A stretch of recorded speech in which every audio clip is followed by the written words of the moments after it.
សួរស្អីទាំងអស់គ្នាថ្ងៃនេះយើងមកបន្តសាច់រឿងយើងតចឹងអស់នឹងចាំពេលយូរតហេនេះជាអ្វីណាអ្នកទាំងពីរនៅចិត្តដល់ហើយមែនទេមកអ្នកទាំងពីរនៅជាមួយគ្នាហាក់ជិនយ៉ងជុនហោតើអ្នកបានធ្វើអ្វីខ្លះខ្ញុំផាជាមិនគួរនិយាយថាយើងកំពុងនិយាយអំពីនាងទេខ្ញុំបានរកលេសសំរុំមួយយើងទៅតែត្រឡប់មកពីនិយាយរឿងមិនសំរុំអំពីអ្នកសុនវូ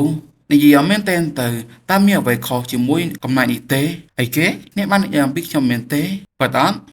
អត់ទេសិនវូខ្ញុំដឹងហើយនោះហើយដែលជាថែរបស់ផាជុនយ៉ងទេនោះមិនមែនទេប៉ុន្តែយើងពិតជាបានបំផ្លាញអ្នកចោលទាំងស្រុងខ្លួនឯងពិតជាអាក្រក់ខ្លាំងណាស់អត់មកទៅម្យ៉ាងមីនធ្វើបានល្អណាស់បើនិយាយពាក្យអស្រួលទៀតខ្ញុំក៏ជាដេញបាញ់គាត់ចោលហើយតើពួកគេកំពុងធ្វើអ្វីហ្នឹងប៉ុន្តែភ្លេចពួកគេទាំងនោះចោលទៅថ្ងៃនេះគឺអាក្រក់ណាស់ខ្ញុំសួរតែមិនបានរៀនអ្វីទាំងអស់អំពីសុនវូហើយលើនេះវាមើលទៅដូចជាអ្វីនឹងកក់កុញទៅជាការយល់ច្រឡំហើយវាជាកំហុសរបស់យកមានទាំងអស់ក៏បន្តនិយាយមិនសមហេតុផលទាំងអស់អំពីអារម្មណ៍នោះឬអ្វីក៏ដោយខ្ញុំគួរតែសម្លាប់គាត់ឥឡូវនេះហើយជីនយ៉ងតែអ្នកមិនអីទេដែលនិយាយអំពីខ្ញុំពីក្រោយខ្នងបែបនេះសុនវូអូពេលខ្លះសុនវូពិតជាធ្វើឲ្យខ្ញុំជាផ្អើលមិនខានសុនវូអំពីរឿងនោះខ្ញុំមិនបាននិយាយអំពីអ្នកដោយប្រយោជន៍នោះទេខ្ញុំដឹង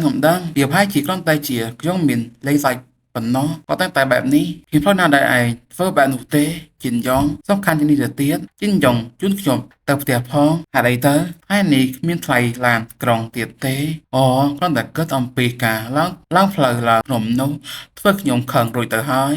រឿងនេះស្មុគស្មាញណាស់អ្នកមិនបានបង្អាប់នាងទេប៉ុន្តែវាពិតជាការពិតដែលអ្នកកំពុងនិយាយអំពីនាងនៅពីក្រោយខ្នងនាងមែនហើយនោះជាការពិតសម្រាប់ពេលនេះប្រហែលជាល្អជាងសម្រាប់នាងថាយើងកំពុងនិយាយអំពីនាងនៅពីក្រោយខ្នងនាងអីខ្ញុំស្មានថាដោយការកំពុងទុកមែនខ្ញុំពិតជាស្អប់ផ្លូវឡើងភ្នំណាតើផ្លូវបែបនេះពិតជាពិបាកសម្រាប់អ្នកមែនទេពិតណារោគសញ្ញាចម្លងនៃភាពស្រីសាំងគឺភាពទងខ្សោយនិងអស់កម្លាំងជាសេះសល់ទៅពេលខ្ញុំឡើងចណ្ដើរឬឡើងចំណោតខ្ញុំតដង្ហើមមិនរួចទេហើយក្បាលរបស់ខ្ញុំចាប់ផ្ដើមលោតញាប់វាកាន់តែធ្ងន់ធ្ងរឡើងខ្ញុំសើតែដង្ហើមមិនរួចទេសូម្បីតែពេលខ្ញុំឈរស្ងៀមក៏ដោយខ្ញុំពិតជាពិបាកចិត្តណាស់ដូច្នេះចិនយ៉ងតើអ្នកអាចរុញខ្ញុំពីក្រោយខ្នងពីក្រោយបន្តិចបានទេរុញអ្នកតើវាពិតជាមិនអីទេឬញាប់ឡើងហើយរុញឡើងអ្នកមិនចង់ទៅផ្ទះទេឬយ៉ាងម៉េចដែរតើវាល្អជាងតិចទេឬមែនហើយវាពិតជាងាយស្រួលជាងក្នុងការក្រោកឡើងឥឡូវនេះ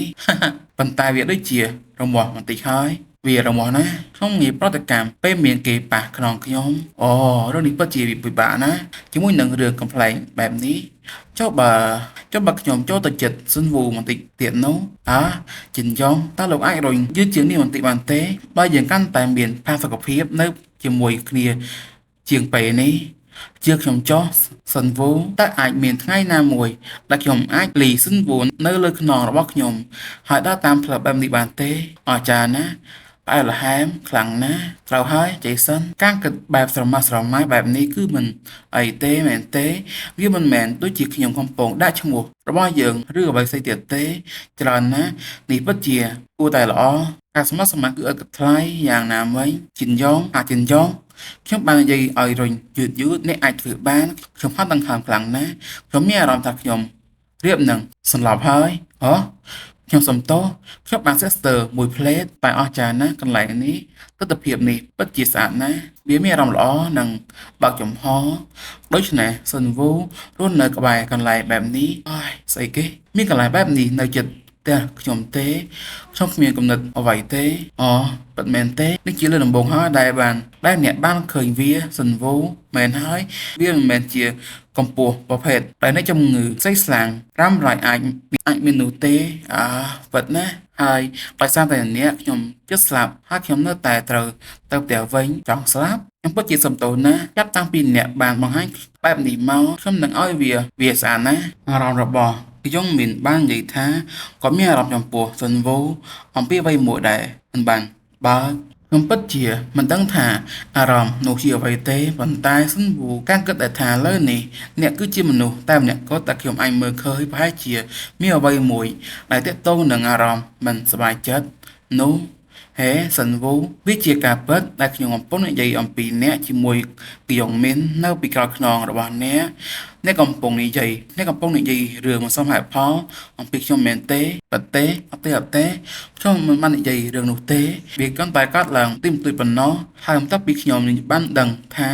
គយងមានគឺជាមិត្តកុមារភាពរបស់អ្នកខ្ញុំគ្រាន់តែចង់ដឹងបន្ថែមអំពីអ្នកប៉ុណ្ណោះហើយដោយសារតែរឿងនោះវាបានបន្តទៅដូចជាយើងកំពុងនិយាយអំពីអ្នកពីក្រោយខ្នងអ្នកប៉ុន្តែខ្ញុំមិនបាននិយាយអំពីអ្នកទេមិនមែនតតែសោះហើយខ្ញុំគ្រាន់តែមិនចង់ឲ្យអ្នកយល់ច្រឡំប៉ុណ្ណោះខ្ញុំយល់ហើយហេតុអីត្រូវបារម្ភពីរឿងបែបនោះខ្ញុំភ្លេចវាទៅហើយប៉ទេប៉ណាតទៅផ្ទះវិញតើអ្នកមិនអីទេឬក្នុងការចុះចំណត់បែបនេះហើយវាមិនអីទេវាដូចជាផ្លូវវាងបន្តិចប៉ុន្តែអរគុណសម្រាប់ការដើរជូនខ្ញុំទៅផ្ទះវិញទៅហើយលីហើយបទកម្មរបស់នាងគឺមិនច្បាស់លាស់បន្តិច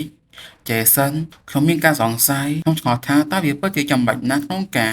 មានភាពស្មោះត្រង់បែបនោះឬអត់ខ្ញុំគឺអញ្ចឹងដែរខ្ញុំយល់ថាអ្នកចង់ស្មោះត្រង់ជាមួយនាងប៉ុន្តែពេលខ្លះមានរឿងខ្លះដែលអ្នកអាចនៅស្ងៀមហើយទុកឲ្យវាកន្លងផុតទៅខ្ញុំឆ្ងល់ថាតើនាងពិតជាគិតយ៉ាងណាដែរ